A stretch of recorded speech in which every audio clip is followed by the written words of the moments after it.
waktunya karena kekecewaan publik terhadap wakil rakyat. Kritik demi kritik muncul karena wakil rakyat yang dinonaktifkan oleh partai politiknya, 3 diantaranya merupakan artis atau selebritas. Kualitas anggota DPR kemudian dipertanyakan dan membuat wacana revisi Undang-Undang Pemilu muncul ke permukaan. Apakah soal rekrutmen calon anggota legislatif ini perlu kriteria khusus? Kita akan bahas hal ini dengan Haikal, peneliti Perludem, dan Willy Aditya, anggota DPR RI, fraksi Partai Nasdem, melalui sambungan virtual. Selamat malam, Bung Haikal, Bung Willy.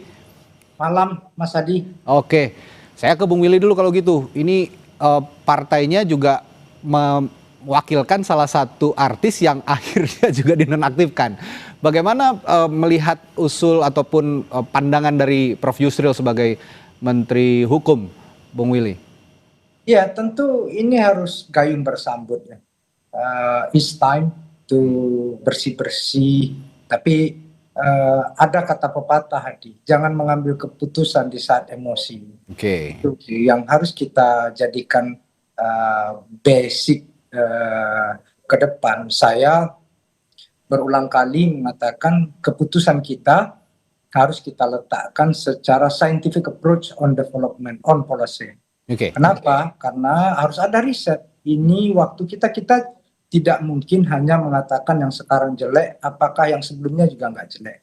Gini, kalau kita berbicara hanya semata-mata pada satu sisi atau satu variabel, saya mau tanya sama teman-teman, apakah seorang Rieke Diah Pitaloka tidak hebat? Ya, saya sepakat itu. Nah, maka kemudian politik itu punya 2 kaki, apalagi demokrasi dalam ranah pemilu. Yang pertama adalah selalu berbicara tentang representasi, dia mewakili siapa dan untuk apa. Yang kedua adalah proses pelembagaannya. Nah, kita sedang berbicara apa di sini?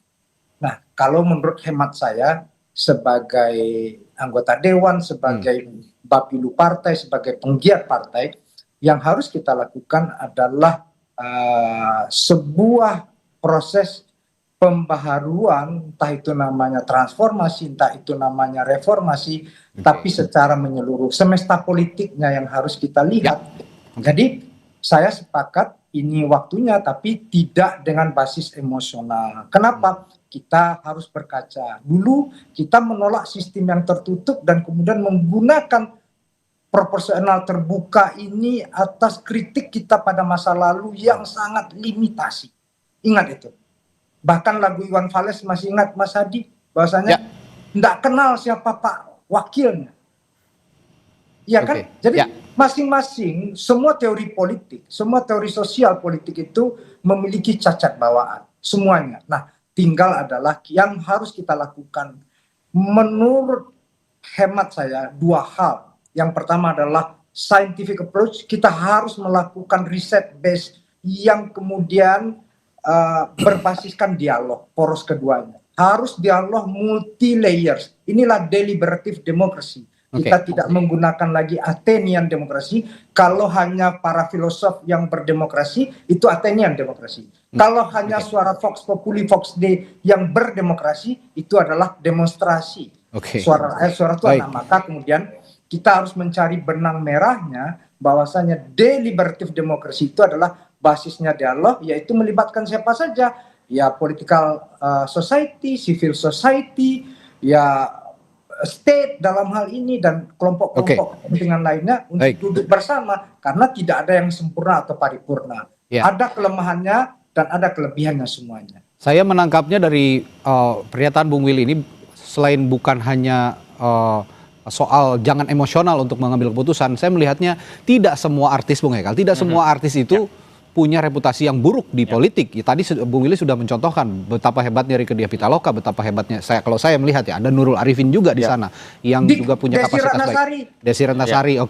Nah, ini berarti partai politiknya kah yang harus juga pilih-pilih ya? Boleh saja artis tapi yang punya kapasitas. Bagaimana? Ya, saya sepakat ya dalam posisi itu, bahwa kita tidak bisa kemudian melabeli profesi artis itu sebagai kemudian profesi yang tidak layak untuk masuk ke dunia politik.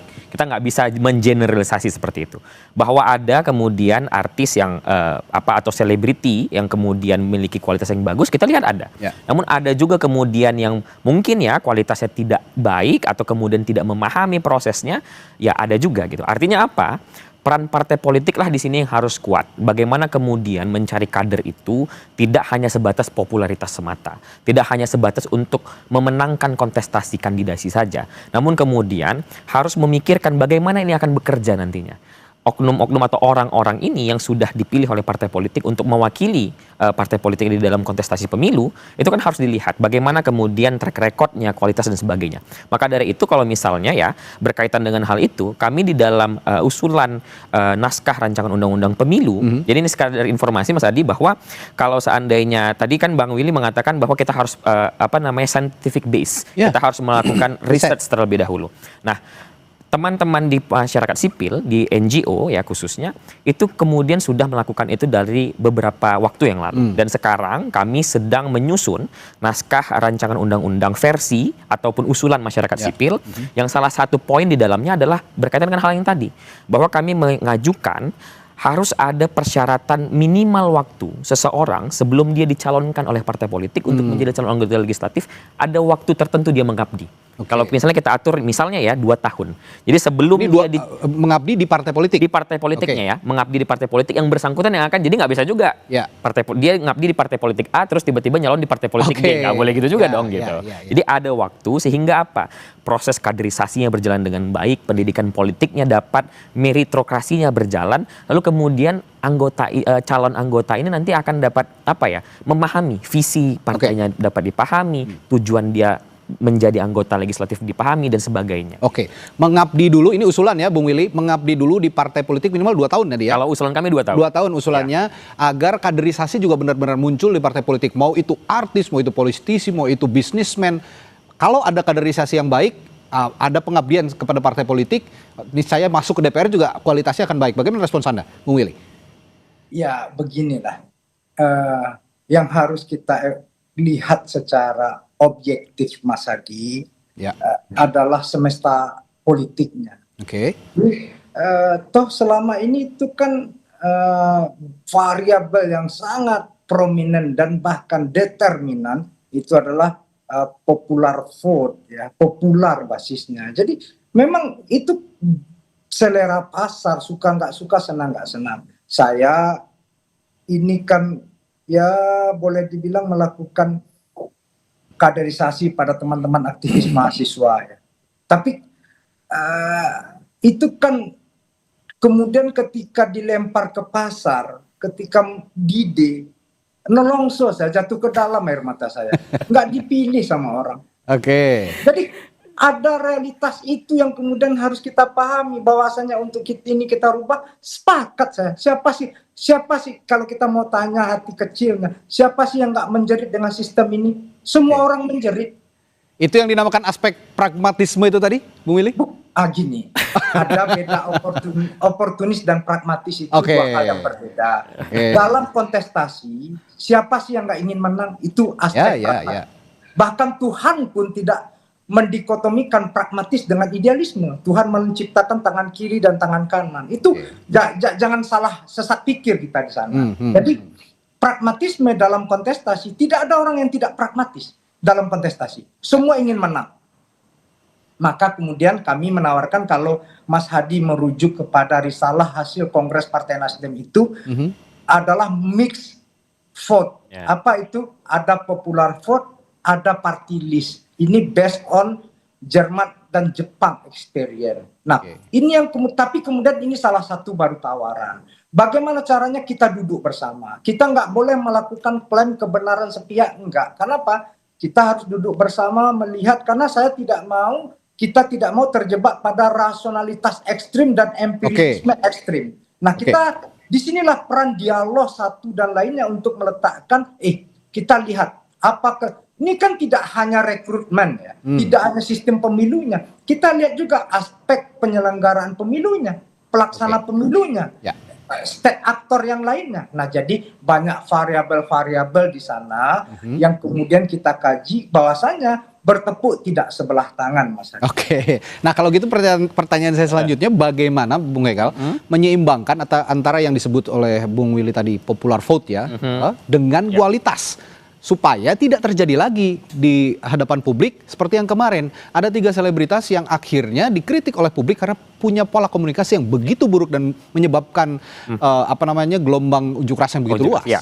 Kalau kami ya di Perludem bersama beberapa teman-teman CSOL lainnya, sebenarnya kan kajian terkait dengan perbaikan sistem atau perubahan sistem pemilu ini sudah berjalan lebih kurang 2-3 tahun belakang. Oke. Ya.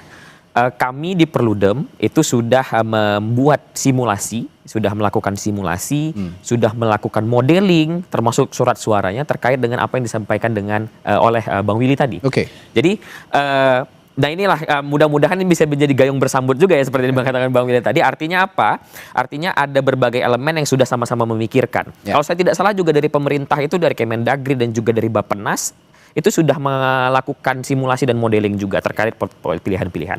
Nah, jadi saya menjelaskan sedikit Mas Adi terkait dengan mix metode yang tadi disampaikan oleh Bang Willy ini dikenal ada 2 kutub lah ya, ada 2 jenis. Yang pertama paralel, yang kedua itu mixed member proporsional. Oke. Nah, beratnya itu di satu sisi yang satu berberat proporsionalitasnya, yang satu sisi dia berjalan bersamaan antara 2 sistem. Oke. Jadi sederhananya sistem ini satu, dia akan memilih wakilnya secara langsung dari partai ya, tentu saja dari partai wakilnya secara langsung dengan sistem mayoritarian. Jadi satu dapil itu satu wakil. Oke.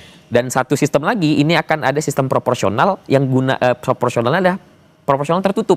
Jadi partai lah yang memiliki kewenangan untuk memilih. Nah, dengan adanya 2 sistem ini, nanti orang-orang yang kemudian punya popularitas tinggi ini ditempatkan di mayoritariannya, sistem mayoritarian. Dan orang-orang yang mungkin championnya partai ya, punya kualitas yang baik namun mungkin popularitasnya tidak begitu tinggi, ditempatkan di sistem yang proporsional tertutupnya.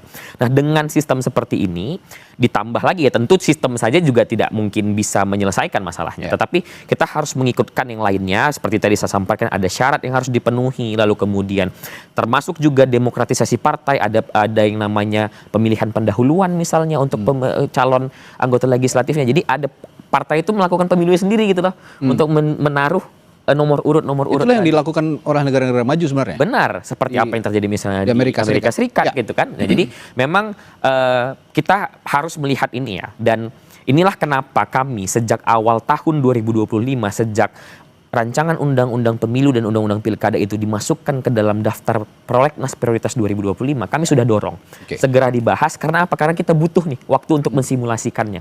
Karena itu kan tadi Bang Willy sudah sampaikan, jangan sampai kita hanya berbasis kepada praktik saja atau berbasis kepada teori saja. Kita harus lihat lapangannya seperti apa. Nah, untuk itu makanya kemudian kita memerlukan membahas undang-undang ini sesegera mungkin, agar kita punya waktu untuk mensimulasikannya, melihat mana yang baik dan mana yang buruknya, dan kemudian memilih mana yang terbaik untuk digunakan ke depan. Oke, ini ada juga pernyataan yang menarik dari Prof. Yusril sebagai Menteri Hukum, Bung Willy. Sebetulnya banyak non-selebritas yang punya bakat politik ya, yang di bawah under the radar lah, tidak ada di permukaan, tapi punya bakat. Nah, scouting partai politik sejauh itu sejauh ini sudah mencapai ke orang-orang seperti itu atau belum, Bung Willy? Ya, gini, apa yang dikatakan Prof. Yusril benar, dalam kandidasi semuanya kan kita majukan, tapi jangan kita ujuk-ujuk amnesia, Mas Adi. 2009 itu ketika Pak Mahfud MD jadi ketua MK, dia menggugurkan sebuah tawaran kompromistis dari DPR waktu itu, yaitu 35% BPP. Waktu itu masih hitungannya BPP, bukan Sanlak murni seperti sekarang. Itu dibatalkan. Jadi bahwasanya ada proses, ini kan bukan kali pertama ya untuk kemudian eksperimentasi sistem pemilu yang ya kalau boleh kita bilang quote unquote banal, brutal seperti ini ya. Kalau kita mau benar-benar open mind, jujur, objektif, ini kan banal, brutal gitu. Saya secara kepartaian bikin 2 pasca pemilu itu, bikin riset tulisan yang saya publis di dalam saat kongres, yang kemudian bikin dokumentasi filmnya. Bagaimana brutalitas itu saya dokumentasikan semuanya. Bagaimana banalitas itu saya capture dan kemudian dilakukan sebagai sebuah temuan yang ilmiah. Karena apa? Karena kita tidak ingin terjerembab dalam brutalitas dan banalitas seperti ini. Inilah pembelajarannya. Nah, sekarang apa yang ditandaskan oleh Prof. Yusril, orang baik banyak. Tapi kalau orang baik bukan hanya orang baik, ya. Orang berintegritas banyak. Tapi poinnya itu adalah ketika semestanya adalah free fight dan market base, maka kemudian dia kembali ke sana. Maka kemudian ya ini tidak hanya cukup dengan afirmasi. Oke, Tapi yang dibilang Haikal tadi, sistemnya akan seperti apa? Ya, tapi kalau memang bicaranya free fight, kalau kita punya sistem pemilu yang sudah dimodifikasi seperti yang dikatakan oleh Bung Haikal, mungkin free fight itu juga bisa diredusir dengan dimasukkannya atau berkompetisinya orang-orang berkualitas di dalam itu. Saya akan minta tanggapan kepada Bung Willy sebentar. Bung Willy, tahan dulu, nanti akan saya tanyakan sesaat lagi di Sapa Indonesia Malam. Tetaplah bersama kami.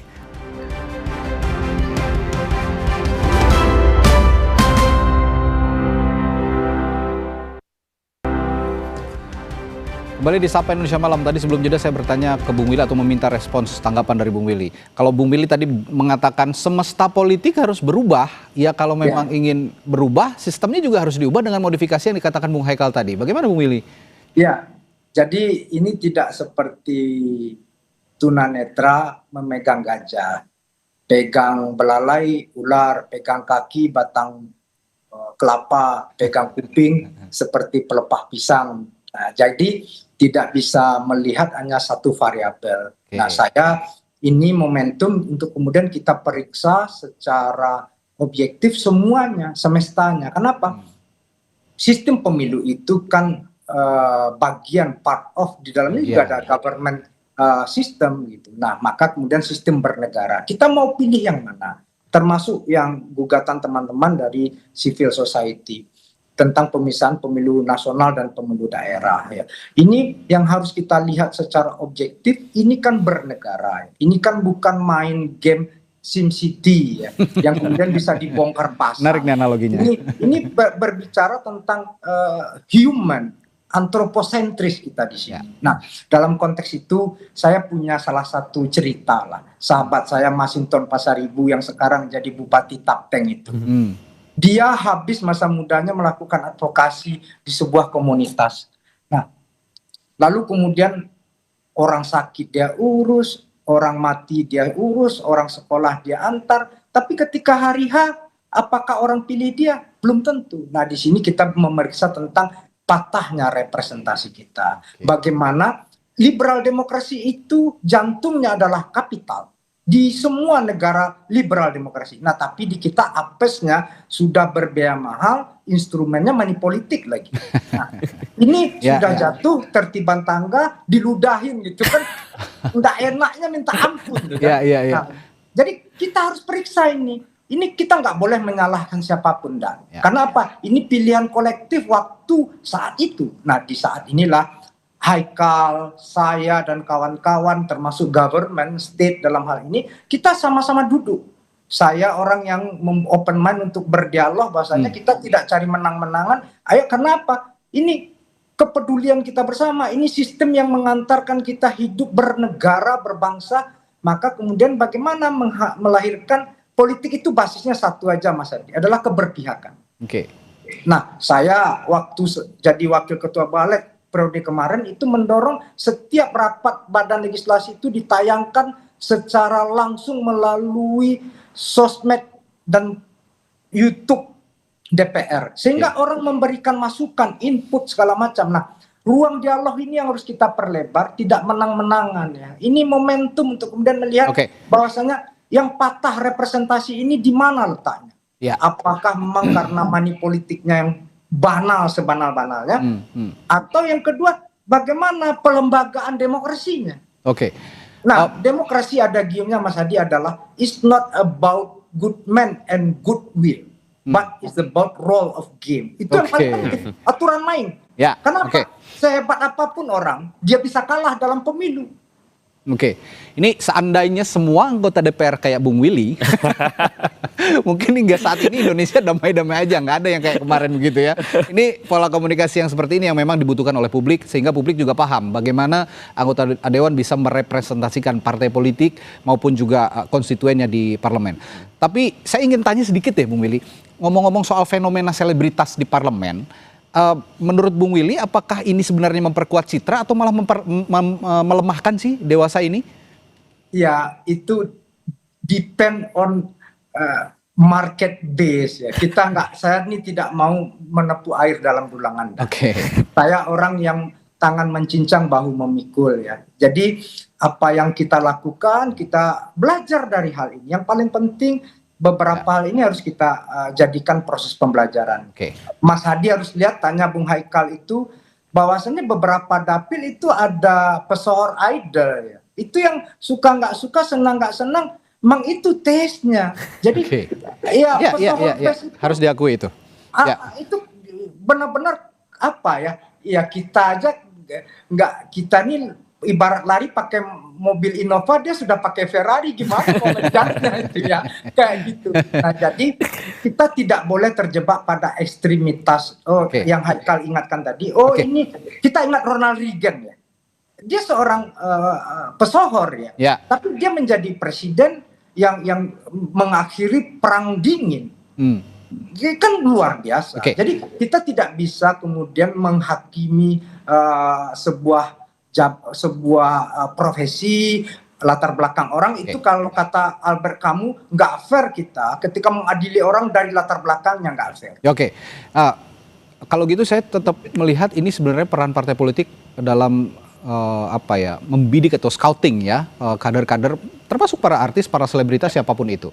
Nah, ibarat bermain bola, kalau scouting itu pelatih kan harus bisa melihat bibit-bibit pemain yang bisa direkrut gitu ya untuk bermain. Nah, ini kalau begitu, kalau melihat peran scouting tadi, apakah cukup sistem undang-undang pemilunya saja yang diubah atau bisa merambah, harusnya di undang-undang partai politiknya juga yang harus diperbaiki? Itu yang saya sampaikan tadi, Mas Hadi, bahwa perlu ada demokratisasi di dalam internal partai. Salah satunya misalnya saya contohkan tadi adalah dengan menggunakan sistem preliminary election atau yang disebut dengan pemilu pendahuluan di dalam internal partai, untuk mencari mana kader-kader terbaik, mana kader-kader yang kemudian memiliki kualitas, yang kemudian juga dalam satu sisi untuk melihat apakah dia disenangi oleh publik atau tidak. Dan pertanyaan Mas Hadi tadi benar, bahwa aspeknya tidak hanya sebatas undang-undang RUU Pemilu saja, tapi juga kepada undang-undang partai politik. Karena ada banyak hal yang kemudian harus kita perbaiki di dalam internal partai politik untuk kemudian bisa menjadi lebih demokratis dan segala macamnya. Jadi memang banyak aspek lah yang harus kita bicarakan di dalam hal ini. Termasuk juga misalnya berkaitan dengan bagaimana kita mengubah pola pikir pemilih kita untuk kemudian tidak hanya sebatas pragmatisme dalam memilih itu hanya sebatas ini aja. Melihat ini yang memberikan uang, atau kemudian ini yang terkenal gitu. Nah, ini juga kan sebenarnya kenapa kemudian misalnya dalam konteks yang lain teman-teman Perludem mengusulkan untuk satu, merubah sistem pemilu, dan kemudian merubah desain keserentakan. Karena kalau dengan desain yang sekarang, dengan pemilu 5 kotak, itu partai politik kalau saya tidak salah di angka 20-an ribu sekian, harus mencari kader di satu waktu yang sama. Gitu ya. Nah, kalau seandainya ini bisa diubah, kalau sesuai dengan putusan MK misalnya dengan jarak 2 tahun, ini akan memberikan insentif lah, walaupun mungkin tidak sebesar yang kita bayangkan, tapi ada sedikit insentif partai politik ini bisa untuk kemudian lebih lega, lebih bernafas untuk kemudian melakukan kaderisasi, termasuk scouting yang tadi disampaikan.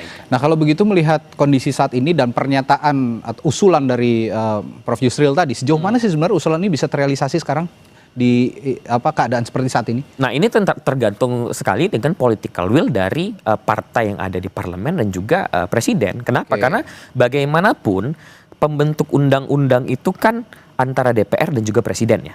Artinya apa? Proses kesepakatan politik, proses lobby politik yang terjadi dalam itulah yang kemudian akan menentukan.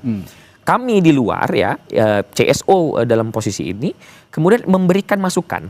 Kenapa kemudian kami memilih untuk lebih dulu menyelesaikan naskah rancangan undang-undang dan juga naskah akademik usulan kami, karena kami ingin ini adalah bahan dialog yang akan dibawa ke pembentuk undang-undang. Artinya apa yang disampaikan Bang Willy tadi bahwa ini akan menjadi dialog, ini yang kemudian kami usahakan. Bagaimana kemudian kami menyerap apa yang disampaikan masyarakat, kami juga melakukan riset, kajian untuk kemudian menyampaikan ini loh, kami punya riset, kami punya usulan. kami punya permintaan sebagai masyarakat, ayo kita diskusikan, Oke. ayo kita dialogkan, mana yang akan kita pilih. Kalau gitu terakhir ke Bung Willy, suasana kebatinan di parlemen bagaimana kalau begitu menanggapi usulan dari Prof. Yusril tadi, termasuk Anda juga kan di Komisi 13 ya, ini bermitra dengan Prof. Yusril sebenarnya membahas soal regulasi hukum begitu. Bagaimana? Ya, beda itu nanti prosesnya di Komisi 2 tentang Oke. Undang-Undang Pemilu. Memang Prof. Yusril kalau Menko nggak ada mitranya, yang ada Kementerian Teknis dan Ya. Sektor. Nah itu, tapi yang ingin saya tandaskan Bung Hadi adalah satu, bahwasanya kalau menurut hemat saya, it's time untuk kemudian dialog untuk belanja masalah dan riset. Saya pernah mengusulkan kedua institusi mahasiswa, yang pertama ILMISPI, organisasi Himpunan Mahasiswa Fisik Indonesia, yang kedua ISMAHI, untuk kemudian apa? Setahun ini isi dari skripsi mereka itu tentang sistem politik kita. Di dalamnya ada pemilu, ada partai politik, ada representasi. Dan yang kedua, melibatkan banyak hal. Tidak hanya CSO dari Perludem dan kawan-kawan, tapi juga kampus. Ya. Jadi kita benar-benar ini bukan bukan bongkar pasang. Jadi kalau kita, ini kan hajat hidup kita bersama. Jadi saran kami untuk kemudian ini tidak hanya menang-menangan, apalagi Pak Prabowo punya political will yang kuat, pemerintah dan DPR juga ini itu pemilu masih 2029, masih jauh. Jadi Justru karena masih jauh nih harus dari sekarang Ya. Bung Willy. Ya, betul. Saran saya belanja masalah riset, guys. Oke. Jadi kita dialog sambil sembari riset, dia paralel aja riset, dialog, sehingga kita one by one, step by step untuk menemukan kesepakatannya. Semua akhirnya semua jadi puas gitu ya. Oh, semuanya akan enak lan kepenak gitu. Jadi tidak hanya enak di bibir saja, tapi di hati dongkol. Gitu. Oke. Jadi enak lan kepenak, enak di bibir, enak di hati, dan kita menjalankannya secara bersama-sama. Bahwasanya ini tadi juga apa yang dibilang Bung Haikal, bahwasanya demokrasi yang maju itu tidak hanya berbicara political society yang dominan, tapi bagaimana civil society-nya menjadi sangat kuat, sehingga counterpart political society dan civil society itu bisa berdialektika secara sehat. Oke, terakhir ke Bung Haikal biar nggak omon-omon. Jadi kapan langsung ngobrol nih sama teman-teman seperti Bung Willy di Ini sayangnya Bang Willy tidak di Komisi 2, jadi kita belum ada ketemu ya Bang Willy ya. Jadi kita berharap ya memang kami melakukan terus berkomunikasi ya dengan Balek, dengan Komisi 2, termasuk juga dengan Kemendagri. Kita berharap ini segera ditunaikan lah. Karena kan dari kemarin kita mengatakan bahwa kita mendengar ya dari internal DPR sendiri, bahkan dari Komisi 2 ataupun Balek, ini masih menunggu bagaimana kemudian ini akan dibicarakan, model cara pembicaraan ini akan seperti apa dan sebagainya. Nah ini yang kita harapkan segeralah dimulai. Kita sudah di bulan ke-9 di tahun 2025. Prolegnas prioritas itu sudah disusun di awal tahun. Artinya ada sekian bulan kita itu belum memulai sama sekali untuk membahas ini secara secara formal di dalam proses pembentukan undang-undang. Meskipun ada dialog di luar, tapi kan belum secara formal. Maka dari itu penting rasanya untuk secepat mungkin kemudian ini dibahas dan juga diproses di dalam proses pembentukan undang-undang, dan kami dari masyarakat sipil kami selalu siap untuk berdialog, dan kami sudah menyiapkan yang menjadi kebutuhan untuk dialog itu. Oke, mumpung pemilu juga masih lama. Benar sekali. Ini harus dari sekarang jadi dibahas. jangan mepet-mepet Jangan lagi mepet-mepet. gitu. Nanti kan kalau mepet-mepet alasannya nggak keburu lagi membahas poin-poin yang penting itu tadi. Dan ini momentum karena memang di sisi lain ada tuntutan 17+8 ini yang memang bisa mereformasi semua lini begitu, termasuk tadi kalau kata bahasanya Bung Willy semesta politiknya yang harus diubah. Baik, terima kasih Bung Willy Aditya telah bergabung berdiskusi bersama kami di Sapa Indonesia Malam, dan juga Bung Haikal di studio. Sampai jumpa lagi, sehat selalu. Saudara, Sapa Indonesia Malam masih akan kembali dengan